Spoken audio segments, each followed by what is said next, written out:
Markus. Di DPR itu pernah terjadi peristiwa tanggal 17 bulan 2 tahun 2025. Namanya peristiwa Ustadz di Kampung Maling. Pada waktu itu Jaksa Agung ketika itu Abdurrahman Saleh di sidang gabungan Komisi 2 dan 3 itu dituding-tuding. Saudara jaksa baik sekali, tapi saudara seperti Ustadz di Kampung Maling. Di kejaksaan tuh kotor semua. Ini ada, nanti di googling aja, di googling. Peristiwa itu jelas. Lalu jaksa-jaksa marah, kurang ajar kamu katanya kepada anggota DPR. Kurang ajar kamu. Kami dianggap maling, ini dianggap Ustadz. Kamu kalau ngurus-ngurus perkara, habis marah-marah gini ngurus perkara. Nitip pejabat, nitip ini. Itu kan tadi saya katakan begitu. Tapi terus dipotong. Bukan DPR sekarang, DPR yang lalu. Saya tidak begitu bodoh menyebut DPR sekarang. Meskipun misalnya aja enggak mungkin dong nyebut.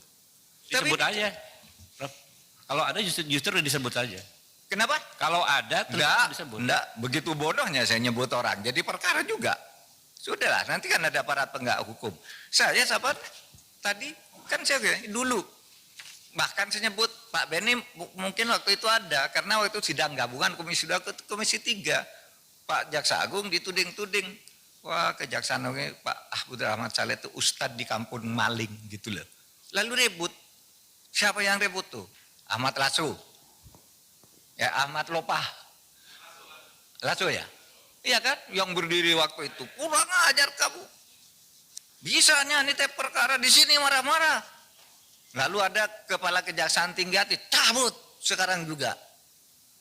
Lah itu jejak digitalnya masih ada, saudara.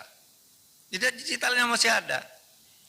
Makanya saya memberi ilustrasi hati-hati, gitu, hati-hati, gitu.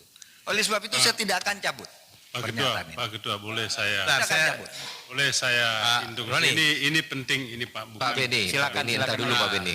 Nah, kita mendengarkan ini waktunya mepet. Bukan, enggak apa-apa. Ini Jangan, udah nanti dulu Pak Beni. Oke, Biar sekarang selesai dulu. Sekarang saya jawab materinya. Enggak gini teman-teman, kan tadi kan sepakatnya bila dijawab untuk diselesaikan dulu. Kan kita masih panjang rapatnya. Masih ada hari esok Pak Beni. Biar konteksnya nyambung aja, baik-baik kita ngomong.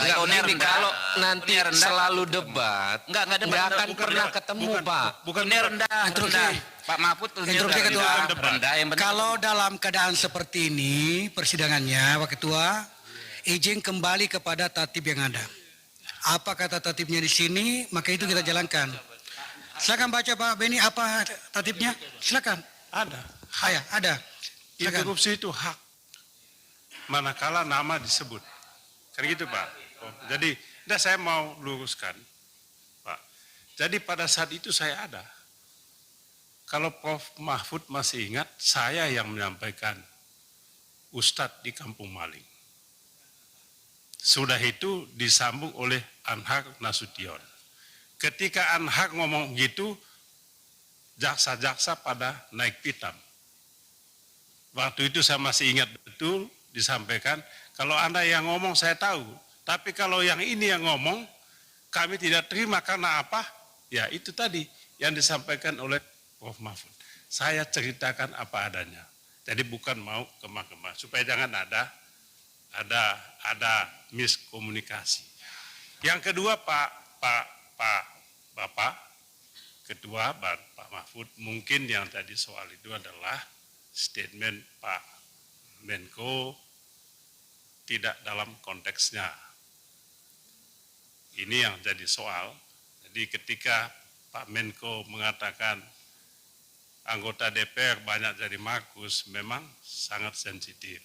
Jadi maklum saja kalau kemudian banyak reaksi begitu. Jadi kalau tidak dijelaskan dalam konteks, ini kan potong-potong Pak. Ini saja di Twitter aja dipotong-potong. Banyak anggota DPR jadi Markus kata Pak Mahfud. Ini kan jadi itu saja Iya, Pak, oke. Jadi supaya kita tidak ada. Terima kasih banyak. Di jalan Allah. Ini Masjid Enam Syuhada lagi dikunjungi sama Ketua Hilmi. Modal awalnya berapa Pak Yudi Pramuko? 750.000 rupiah. 750.000 rupiah aja. Jadi ini 500 jutaan nih barang. Sekarang udah habis 310. Masya Allah, tuh udah pakai keramik, laponnya tinggal. Granit tuh kayak marmer. Tuh, Masya Allah nih, sampai juga kita ke sini. Masjid Enam Syuhada, ngapa namanya Masjid Enam Syuhada, Ya, Pak Yudi? kita mau mendokumentasikan perjuangan dakwahan nama anak muda pengawal Habib Rizik Syihab itu. Masya Allah. Yang dibunuh sama orang jahat di kilometer 50. Kilometer 50 ya. Itu kan simbol memperjuangkan dakwah itu kita harus memberikan segalanya untuk Islam kan ya, untuk Masya dakwah Islam. Allah. Dan nama anak muda itulah yang sudah memberikan segalanya untuk Islam. Masya Allah. Kita Apa nanti nama pemuda itu ada juga di sini mungkin diterahkan? Mungkin namanya 6 syuhada. 6 syuhada Iya, itu, 6 syuhada dipasang di sini, 6 syuhada. Bip Ali, apa yang dikomentarin dari ini semua, Bip Ali? Masya Allah, luar biasa. Dari uang 700.000, kalau pengen ternyata bisa. Bisa. Allah kirim. Tuh, bisa. Ya, dengan Masya. dengan masuk satu gang kecil, tapi Bapak ini luar biasa. Kecil tuh. Oh, Masya Allah ya. Satu call aja. Masya Allah. Perjuangan Pak Yudi Pramuko, YouTuber sejagat paling tua. Tertua di semesta. Tertua di semesta. Masya Allah.